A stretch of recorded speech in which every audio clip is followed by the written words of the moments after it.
ध्यान रखना कि 11वां क्वेश्चन है कि एक मीनार क्षैतिज समतल पर खड़ी है।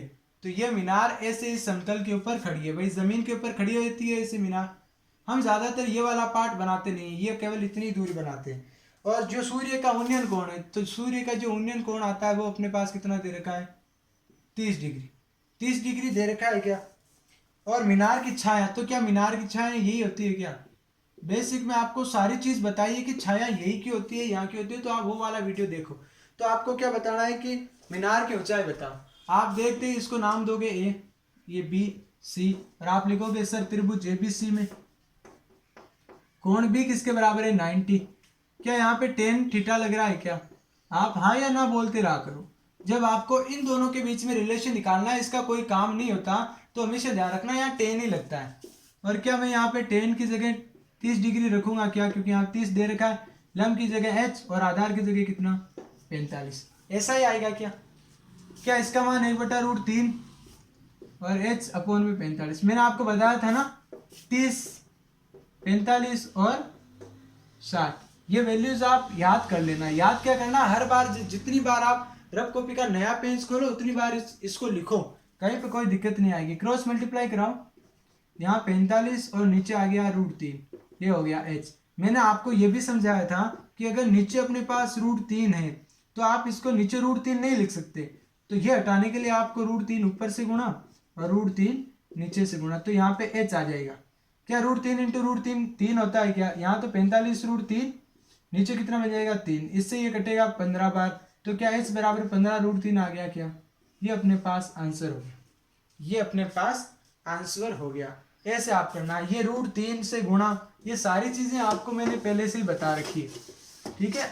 क्योंकि अगर मैं ये चीजें आपको दोबारा से बताऊंगा तो इससे वीडियो ही लंबा होगा, इसमें आपका कोई फायदा नहीं है। तो यहां से उसके बाद देखो 12वां क्वेश्चन, ठीक है। 12वें क्वेश्चन में दे रखा है कि आंधी के कारण एक ऊपरी भाग टूटकर क्षैतिज तल पर 60 डिग्री का कोण बनाता है। मैं ऐसे बोल देता हूं कि मेरे पास यहाँ पे ऐसा था, ये पेड़, इतना बड़ा पेड़ था, और ये पेड़ इस जमीन पर उगा हुआ था, और पता नहीं आंधी आई और ये पेड़ यहां से टूट गया, यहां से टूटकर ये ऐसे गिर गया,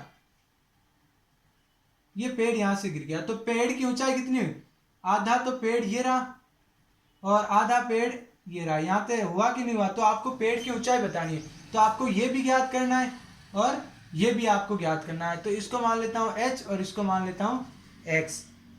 कितने मीटर है, वृक्ष का क्षैतिज तल पर वृक्ष से जड़ से 10 मीटर दूर गिरता है, यह है इसकी जड़, और यहां से जब ये टूट के गिरा तो ये यहां से जड़ से कितने मीटर दूर है, 10 मीटर दूर है। 10 मीटर है, तो बताओ टूटने से पहले वृक्ष की ऊंचाई कितनी थी, और ये वाला कितना हो जाएगा 60 डिग्री आपको दे रखा है। ध्यान से समझना, टूटने से पहले h तो ये x ये, तो टूटने से पहले अगर मैं ये से बात करूं तो पेड़ की जो टोटल ऊंचाई थी, पेड़ की ऊंचाई वो कितनी थी कि h प्लस x। तो यहाँ पे आपको दोनों बार लगाने हैं, h भी ज्ञात करके x भी आपको जोड़ना है। तो अब की बार आपको तीन चीजें दे रखी है, तो आप इसका नाम दो a, इसका नाम दो b और इसका नाम दो c, और यहाँ पे लिख लो त्रिभुज ABC में, त्रिभुज ABC में। ध्यान से समझना, यहाँ पे कोण B तो अपने पास 90 डिग्री। पहले आप क्या करो, पहले भूल जाओ कि यहाँ पे कोई x है क्या, भूल जाओ यहाँ पे कोई x है क्या, नहीं है ना। तो बताओ आपको क्या दे रखा है, क्या tan लगेगा क्या, यहाँ पे tan थीटा बराबर लंब बटा आधार। क्या मैं यहाँ पे थीटा की जगह 60 रखूंगा क्या, आप बोलोगे हाँ सर, और यहाँ पे h और यहाँ पे 10, क्या 60 की ये होती है क्या अपने पास h अपॉन में। अगर मैं इसको ऐसे करूं तो क्या ये 10√3 आएगा, और अगर आप चाहो तो मैं यहाँ पे √3 का मान भी रख सकता हूँ 10 इंटू 1.732, और यहाँ से ये 1 0 है तो ये पॉइंट को आगे सरका देगा, तो h का मान कितना आ जाएगा अपने पास, क्या आ जाएगा 17.72 मीटर। h की तो वैल्यू आ गई, अब आपको x का मान निकालना है, और x का मान निकालने के लिए अब की बार आपको क्या लेना है, मान लो ये h नहीं है, यहाँ पे क्या है x। अब मेरे को बताओ ये कौन सा लग रहा है, करण और आधार किस में आता है, आप बोलोगे सर कोस में आता है, तो यहाँ पे कोस 60 आएगा ना अब की बार, और यहाँ पे ये आएगा, यहाँ पे चलो मैं वैसे लिख लेता हूँ, कोस थीटा बराबर क्या होता है आधार बटा करण। आधार बटा करण हो गया, क्या मैं यहाँ पे cos 60 डिग्री रखूंगा क्या? आधार कितना 10 और करण कितना x। ध्यान से समझना यहाँ पे, ठीक है। 60 की वैल्यू कितनी होती है 1/2 10/x। तो ये क्रॉस मल्टीप्लाई होगा इन दोनों से, तो क्या x बराबर 10 × 2 मतलब कि x बराबर 20 आ जाएगा क्या? 20 मीटर। बताओ 20 मीटर आएगा क्या? अब टूटने से पहले पेड़ की ऊंचाई पूछी है इसने, तो टूटने से पहले ये h तो ये, और ये अगर मैं इसको ऐसे खड़ा करूंगा तो ये, तो टोटल कितना था? टूटने से पहले पेड़ की ऊंचाई, टूटने से पहले पेड़ की ऊंचाई, तो ये था अपने पास h plus x, h plus x. और तो h कितना आया अपने पास 17.32, ये आया अपने पास 20, तो 17 और 20 का 37.32 मीटर होते ही क्या? हाँ या ना बोलते रहा करो। क्या ये आपको समझ में आया क्या 11वां 12वां क्वेश्चन? हाँ या ना बोलते रहा करो। एक बार इसको और देखना, अगर आप पेड़ कैसे टूटा, कहाँ से टूटा, ठीक है, ये सारी चीजें आपको आराम से तब समझ में आएगी जब आप एक बार बेसिक कर लोगे। और जो इससे पहले के 11 क्वेश्चन अगर आपको समझ में आए हैं तो इसके बाद 13वां देखना। 13वां क्वेश्चन यहाँ पे दे रखा है कि किसी अपूर्ण मीनार के आधार से 120 मीटर दूर किसी बिंदु के शिखर का उन्नयन कोण 30 डिग्री है। किसी अपूर्ण मीनार के, मीनार अभी तक पूरी तरीके से बनी नहीं, ये आधी मीनार बनी, और आधी मीनार इसका जो आधार है इससे कितने मीटर दूर? 120 मीटर दूर। एक पॉइंट है यहाँ पे, और इसके मीनार से ये जो कोण बन रहा है वो कितने डिग्री का कोण बन रहा है अपने पास? 30 डिग्री का कोण बन रहा है। अब ये पूछ रहा है ज्ञात कीजिए कि मीनार को और कितना ऊंचा करें। मीनार को ऊंचा करना है तो यहां से ले लो, यहां से कि मीनार को हमने यहां तक कितनी ऊंची कर ली? h, मतलब यहां से लगाकर यहां तक मीनार को हमने h ऊंची कर ली, h ऊंची कर ली, जिससे उसी स्थान पर उसका उन्नयन कोण कितना हो जाए? 60। तो उसी स्थान पर मतलब इसी जगह पर इसका उन्नयन कोण कितना हो जाए? ये कितना हो जाए अपने पास?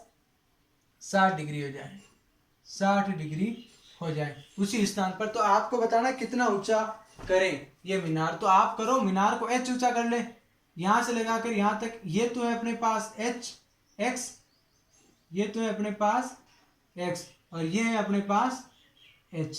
ध्यान से समझना, ये नहीं दे रखी, ये भी दे रखी है, तो आपको मेन जो काम करना है वो h ज्ञात करना है। तो यहां से लगा, आपको दो त्रिभुज दिख रहे हैं क्या? a b c और d। तो ध्यान से समझना, आपको ये बिल्डिंग दोनों में काम आनी चाहिए।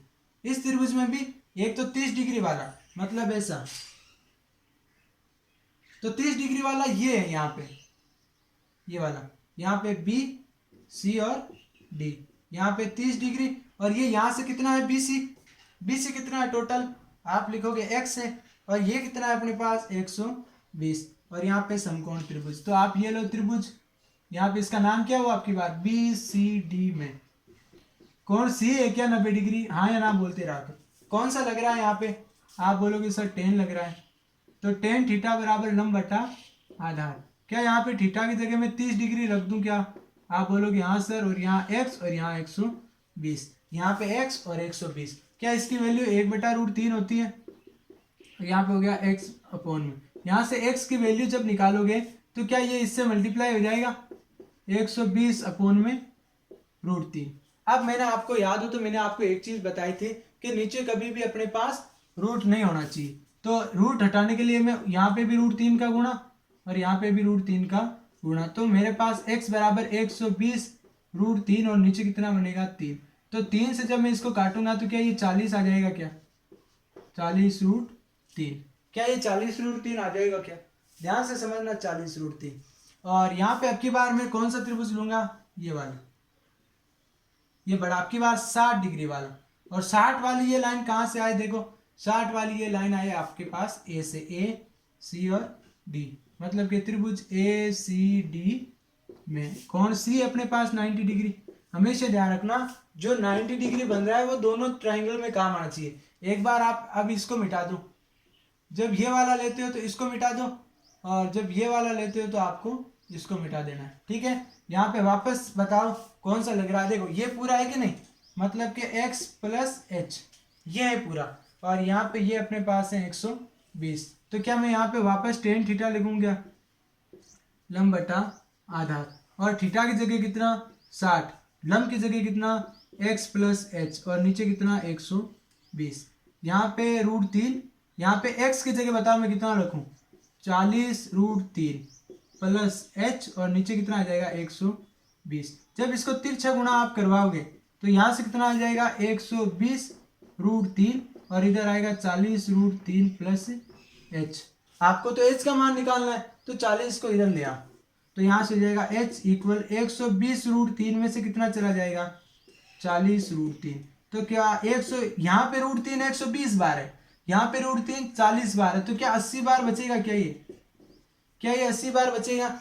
और यहाँ पे आप √3 का जब वैल्यू पुट करोगे तो क्या 1.732 आएगा। क्या ये वाला जीरो इस पॉइंट को यहाँ पे सरका लेगा। अब 8 से मल्टीप्लाई करवाओ, 8 दूनी 16 का छक्का हासिल की लगाए, 8 3 24 और 1 25, 56 और 2 58 और 8 और 5 कितने हो गए 13। पॉइंट के बाद 2 संख्या तो पॉइंट के बाद क्या 138.56 आया क्या।